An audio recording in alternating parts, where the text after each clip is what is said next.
From the moment we're born, we think of ourselves as a body. And who can really blame us? Because our reality is that we are a body. At least we experienced it that way. But if we take a little bit closer of a look, we'll realize that it's not so rock solid as you may think.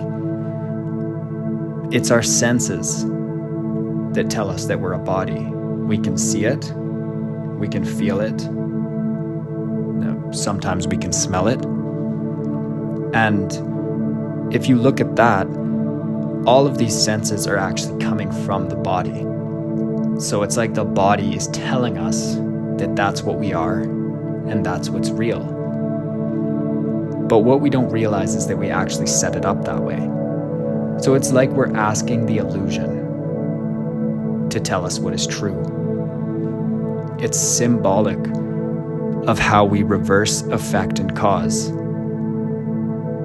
Because cause is always of the mind. The effect is always in the world. So when you read A Course in Miracles, it's always to be taken on the level of the mind, not the level of the world. If you try to forgive or practice A Course in Miracles and you think that it's talking about what's going on in the world and your forgiveness is an action in the world, it'll never work because you're only dealing with symptoms. You have to realize that forgiveness is something that takes place in your mind and nowhere else. But what we've done to defend ourselves from ever figuring out that we even have a mind is we've placed it in a body. It's like a triple layered defense. You see, because first we became an individual mind, or seemed to become that. And then to escape the mind entirely, in order to hide the fact that we had another choice aside from this individuality, we made the world, which completely obliterated the mind by putting it in a body. So now we're no longer a mind. We no longer have a mind. But now we think that the mind is in the brain of the body because we're the body. And everything in the world tells us that this is true. We're given a name, we're given these senses, and we're told that what we see is real. And what this is an attempt to make us forever victims. Because victims are powerless. They're at the effect of the world and of everything else. Of course, nothing is your fault when things seem to happen from outside of you, as long as you're in the viewpoint that you're a figure in this world. It's only when you realize that this world isn't what you think it is that you can be at cause. And that's why forgiveness does the opposite of victimize yourself. It de-victimizes yourself because you recognize that it doesn't matter what someone else does to you. What matters is how you see them. They could never actually hurt you if you were a mind. If you're a body, of course you're in danger. But if you're a mind, what can hurt a mind? Only its own decision to give up its power. And that's what it is. So there's a section in chapter 24 that talks a little bit about what perception is and how the body tells us what we are. And it kind of makes it sound a little bit foolish. So in chapter 24, section 8, paragraph 8 at the end, it says, "Perception seems to teach you what you see, yet it but witnesses to what you taught. It is the outward picture of a wish, an image that you wanted to be true.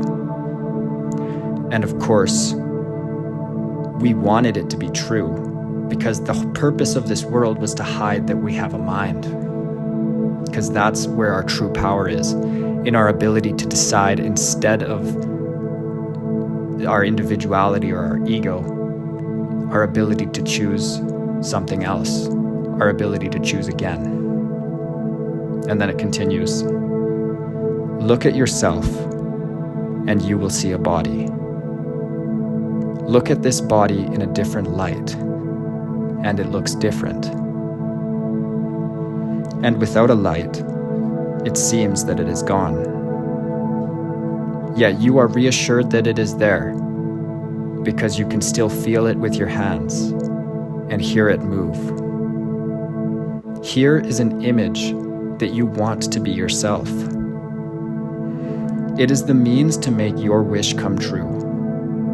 It gives the eyes with which you look on it, the hands that feel it, and the ears with which you listen to the sounds it makes. It proves its own reality to you. Thus is the body made a theory of yourself, with no provisions made for evidence beyond itself, and no escape within its sight. Its course is sure when seen through its own eyes. And so you can see that it's pretty crazy what we've done. We've set up a really unbelievably good trap, a really good defense against ever realizing that we're a mind. And why would we make that defense against being a mind? It's because forgiveness is a decision, and decisions are made by minds. So the first step in forgiveness is recognizing the cause of pain isn't where you see it. It's actually in your mind. And then once you recognize that it's not out in the world, you can recognize that you're the one experiencing this guilt in your mind, not out in the world.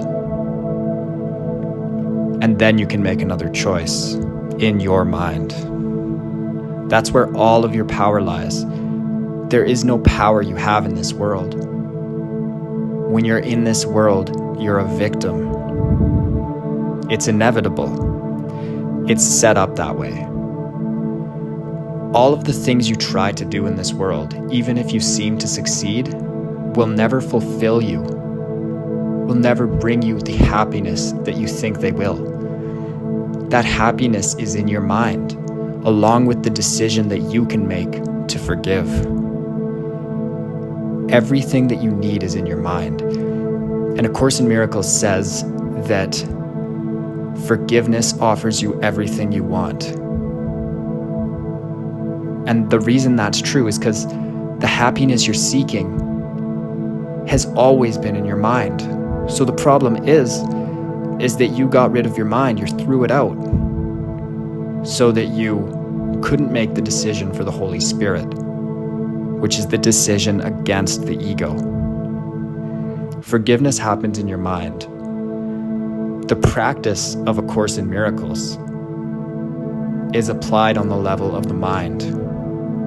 That's why it's important that you stop projecting, or not even stop projecting, but recognize when you are projecting, and then it'll stop by itself. When you shine a light on it, and that light that you shine on your projections is bringing it to your awareness and seeing it, it's inevitable that it'll stop.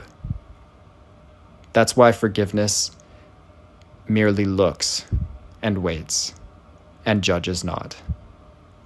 That is the bringing the darkness to the light, bringing effect to cause, instead of bringing cause to effect, which is what we've already tried to do. And that's pretty much what got us where we are right now. So forgiveness is what's going to bring us back home.